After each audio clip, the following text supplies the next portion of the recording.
Everybody, welcome back. It's Mr. Wallet again with floor framing components, video number 4. So we've covered a lot of components, what it takes to build a basic floor system, but there's a few more to go. So this video is going to finish us out here. And we're going to start off with joist hangers, you see highlighted in yellow here. But to do this assignment, you're going to need a paper and pencil to take a few notes. So have that stuff handy. And let's proceed. So I want you to write this down: joist hangers, a metal strap used to support joists. Okay, you can see one pictured here. And in fact, I have a few of them, and they are ranging in from various sizes, but here is just a basic joist hanger. And the joist will sit in this little pocket right here, and the flange gets nailed to your girder or to whatever kind of beam you're using. Essentially, what this does is this allows for joist to be not set on top of girders, but to set on the same level as them. And you can see here, so the tops of the joist are even with the tops of the girder. And it saves space. So if you have a limited amount of vertical space, you don't want to have big beams sticking down, you can raise your beam up a little bit and use joist hangers to help support the joist. Because if you just had your joist in here and you just nailed them sideways, they wouldn't have enough strength. So this joist hanger, and like I said, there's numerous sizes depending on what size of lumber that you're using. So you wouldn't want to use a 2x6 hanger for a 2x12 or a 2x10 floor. You get one to match. But what it does is it provides that extra hold, that extra holding power. Now, like I said, there's a few different sizes. Here's a 2x6. You can see a 2x4, a little bit smaller. Here's a 2x8, a little larger. And you can even get them to where they're doubled. So if you have to have a double beam, this will hold two 2x8s, or even two 2x10s. I think that's what this size here is. This will hold 2x10s. That way, it can support a doubled joist. Right. So with this, what you do is you'll put this onto the side of your beam, and you will nail in place straight into the beam along the flange.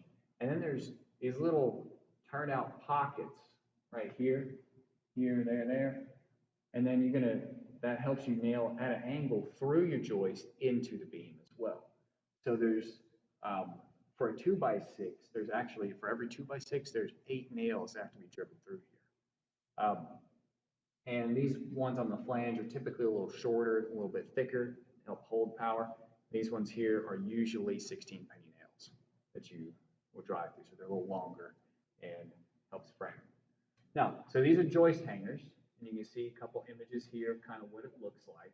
And again, this allows your joist not to have to sit on top of that beam. It can sit flush even with it. So what you could really do then is cover all the ceiling and have a nice flat ceiling. It just disappears. Like if this was going to be a finished basement, you put drywall in instead of having a beam that you'd have to wrap or hide another way. Now, there's another approach to this that is a little less sophisticated, but just as equally usable here. And it's what's known as a ledger strip. And essentially with a ledger strip, you take a 2x2 piece of lumber. So, it's like you take a 2x4 and you rip it in half. And what you can see is you get all your joist nailed in, and you will just toenail these into place. But then beneath those, you'll nail in a ledger strip. And what that does, and you put nails in, it's like 3 nails underneath the joist, every joist here. And that will help provide that vertical support. Now, usually this is what you're going to see on the outsides with decks and with crawl spaces. That works.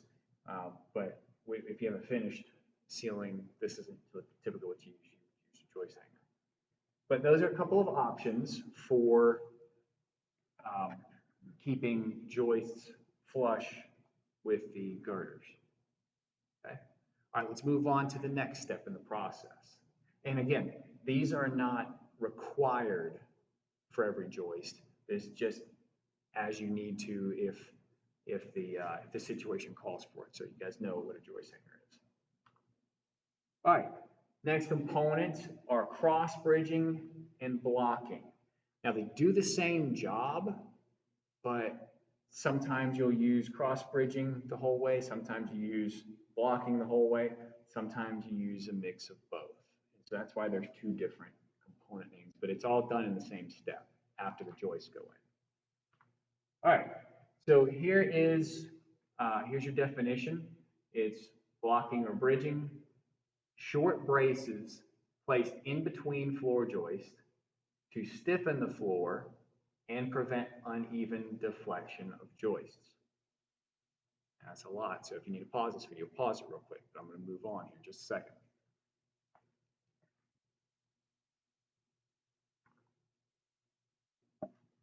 Okay, so here's the deal. We've got joist, joist, joist. We've got our subfloor, and let's see. I'm going to take this out of here. I'm going to take that out of there for right now. Nope. Okay, move those out of the way right now. So here's what would happen without flooring or without the cross bridging. If I have weight, let's say I have as we're building the house, bringing in tile flooring, and I just stack it all in one spot. What's going to happen is the weight of that in one small area can be a lot for the joist. So whether it's on one joist or on two joists, what can happen is you can get a bend.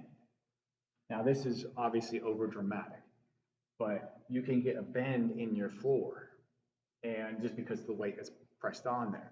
Or let's say if you don't have your cross bridging and there's just a lot of people traffic, a lot of people moving, and just that bouncing sensation, you'll feel that more.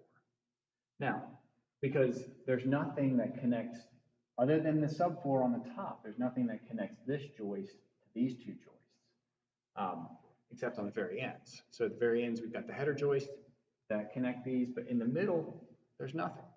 So to make this better, what we do is you can add cross bridging, and I'll talk more about cross bridging and how it is made and what your options are on the next slide. But this is just a quick depiction of what it does.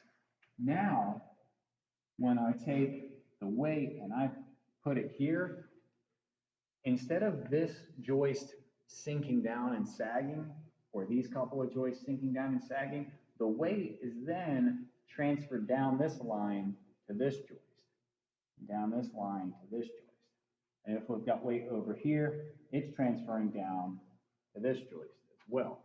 So it spreads out that weight, it keeps them connected, and it just provides a stiffer floor with better, with less movement. And the whole word right here, deflection, just means bending. So it prevents uneven bending of the joists, essentially. All right, you guys should have all that written down by now, so let's keep going. So cross bridging and solid blocking. You see this image right here, there's cross bridging. There's literally two pieces that cross and form an X. That's cross bridging, or solid blocking. And again, you can use one, you can use the other, you can use a combination of both. Use a stabilizer joist.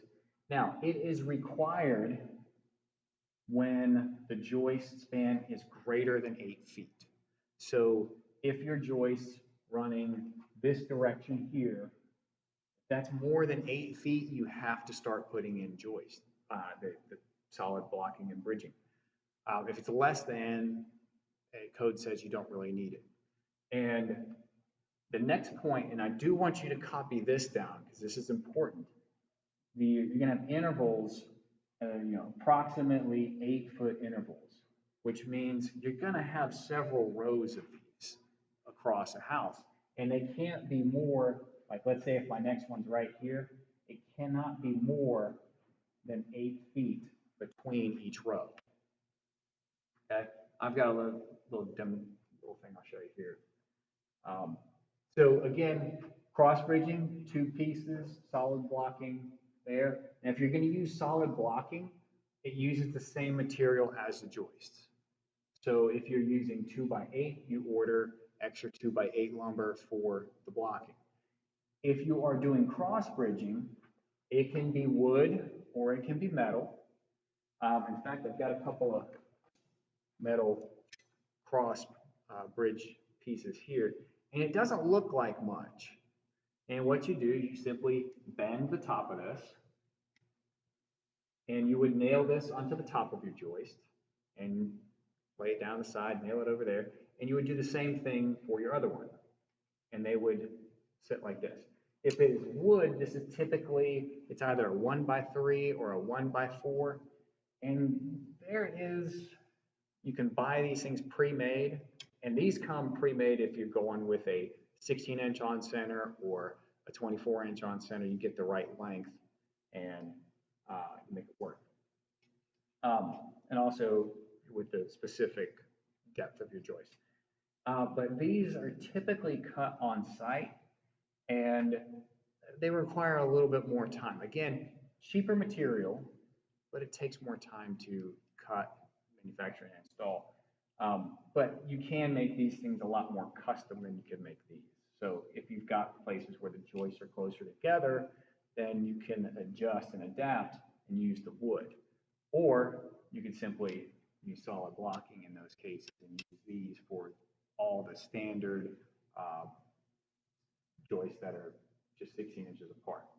Now, one of the keys here with this cross bridging, you wait to fasten the bottom until you have your subfloor, because the joists are still going to shift and move a little bit. You don't want to lock them in place and then have an uneven floor.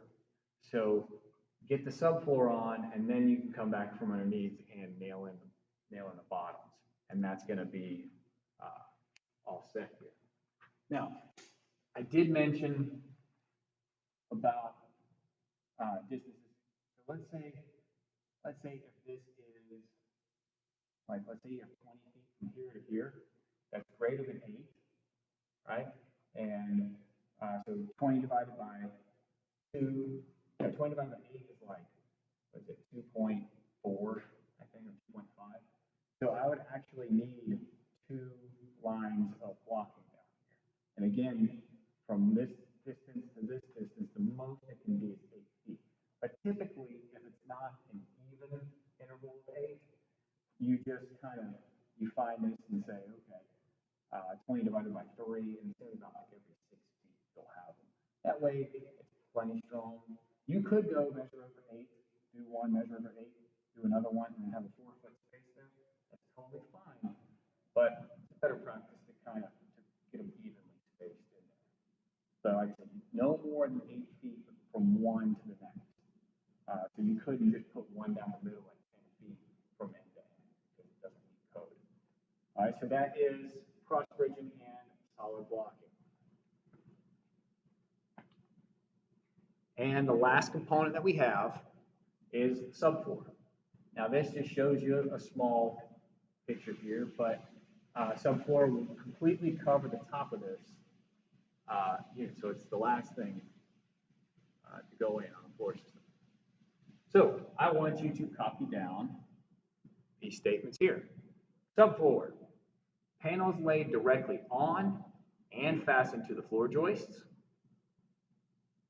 provides a walking and working surface and a base for the finished flooring material.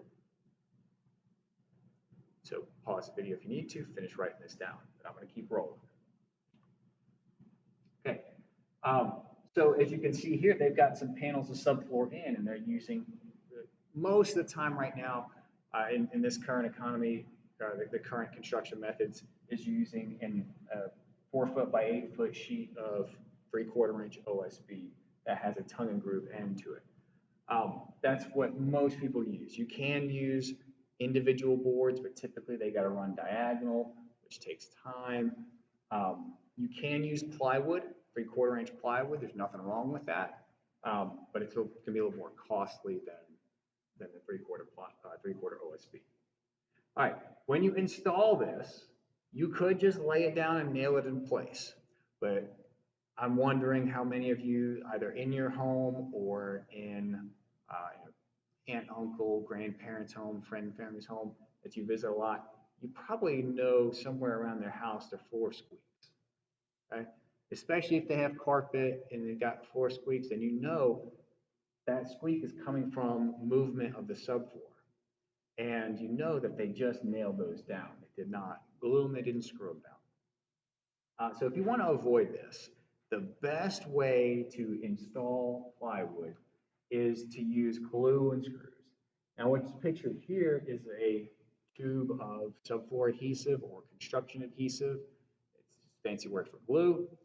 And it's specifically designed to go on to joists or really any type of lumber where it needs to be sandwiched and held together. But this stuff here you put down on every joist where your panel's going to sit, lay your panel on that and get it kind of smushed down, and then you can nail or screw through that, and your board's going to be stuck there until you tear down the house. It's going to be there. It will not lift up and it will not cause any squeaks, especially if you put in screws. You put in screws and glue, like it's a done deal. It's all set. Like I said, nails can be used, but over time they will begin to creak and pop, and you'll hear those squeaks.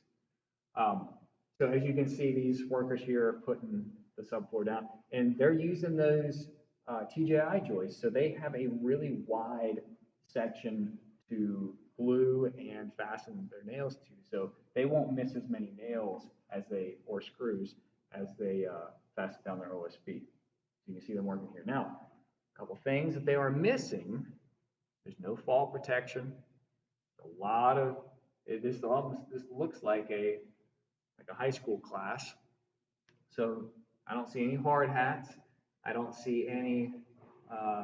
There's a lot of people. There's no guardrails. There's nothing. So they're missing some fall protection here. And this is where it's kind of tough to have fall protection, but harnesses anchored down to various points, and you can make that work.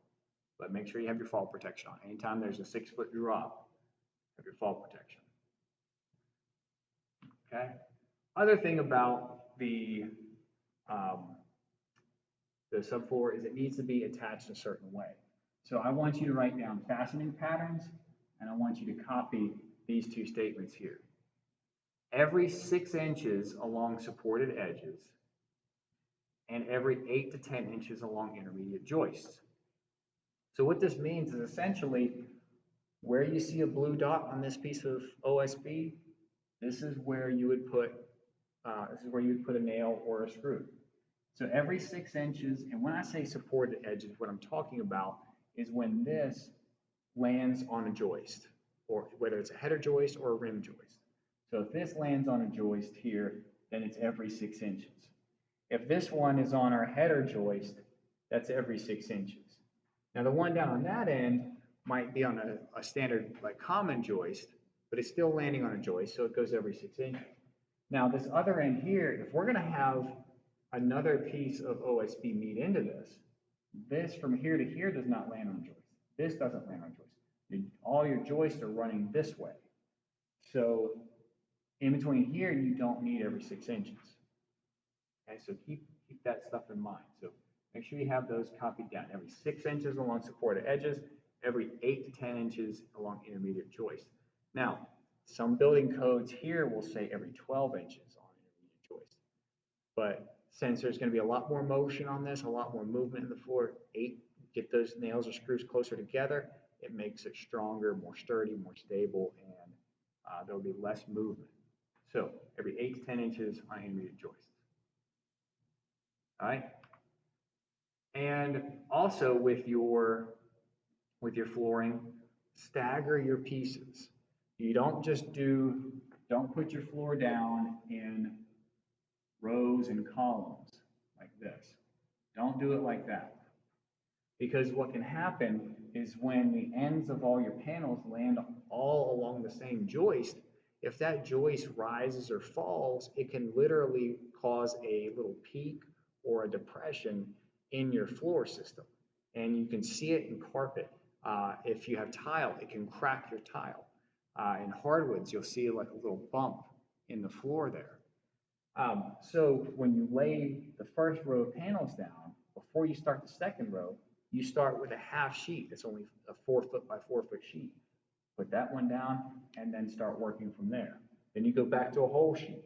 You go back here. And I've highlighted all the seams on here so you can see how they stagger and they go across. So this is what it should look like. They should not be in straight rows and columns. That's not good. So remember to stagger your floor. Now, in this photo, I do want to draw your attention to, notice the guardrail, okay? Now, there should be a mid-rail here, and this ladder should technically be on that side there. So there should be a mid-rail and a toe board, but there's at least some element of fall protection. So that's the kind of things that you guys can use. And notice how they've got walls up around this side over here so nobody falls off the edges. So they're doing some things right. All right, I had mentioned before the tongue and groove. So this just shows you a real close image of all these panels pushed in together. So it's called tongue and groove OSB or TNG OSB, or tongue, stands for tongue and groove. But you'll notice that there is a profile cut into the long ends of each of these. The 4 foot end is cut flush and cut straight, but the 8 foot end, on one side of the board, it has a tongue cut on it. So this little portion here is left. And on the other side, they have a groove cut into it. So this portion here is left. And they literally lock into each other. And what this does is this helps support the area along your seams in between joists. Like, so if you were to step right here on this one panel, if it's plywood, then that one panel could drop and the other panel would stay in place. The one up here would stay in place. And then you would have all this movement, all this creaking and stuff, and it's not good for your OSB. But you go over here with tongue and groove, they lock in together, and it does not let you do that. So one side's got a groove, one side's got a tongue, so tongue and groove OSB. Now, the other thing you want to do when you're installing these, you don't just start with the edge. Now, if we were back, you think back to before we put down the sill plates, you're like, okay, we went ahead and we squared up our foundation and our sill plates are nice and square and they're in a good straight line, and we put our header joist on top of that and our joist, and everything is good. But if we did all that, we should technically be able to put our first row of sheathing right on top of our header joist and just run with it. But the best way to do this is to measure in 4 feet from one corner and 4 feet from another corner and snap a chalk line down there. Again, you're going to have one straight, crisp line, and you'll set your first row of subfloor panels to that line, and then you can come back in and you can add them and tuck them into that groove from there on. Also, this works really well. You can see that this edge here, there isn't a straight line from across the building. You've got all these little bump outs and all these little juts. So it'd be difficult to just set it to the header joist and just run because the header joist is so uneven. So they had to do it here out of necessity. But it's a good idea to do that in general. So measure up the width of one of your panels, which is usually 4 feet. 4 feet this way, 4 feet this way, snap a line, and then lay this one down. Now, also when you put these down, you want a little bit of space in between the joists, because think back to your physical science classes. When things get warm, what do? They expand. When things get cold, they contract. So if you put them up real tight together and then they get hot and they can expand, they can actually form all those little ridges again. So you have just a real small space in between side to side on your on all your panels, just no more than 1/8 of an inch, and that will help keep everything good. All right, and this is just a picture, shows you how complicated this can be. But we're not doing anything like this because this has got all kind of different 45s and 22s and just a lot of different angles to it, joists going every which way, but this is what can happen. But where we are, once you get the subfloor on, boom, it looks like this. Now you're ready for some walls. Now, before we get into this, I got one more video, and what I'm going to talk about in the next video is all the math work so you can have all the right number of materials on hand. Sill plates, header and rim joists, blocking, girders, subfloor. So we'll go over like 6 or 7 different formulas. That'll be the next video. All right, when you're done with your notes, take a photo of your notes, submit it on Canvas so you can get credit for that assignment. See you in the next video.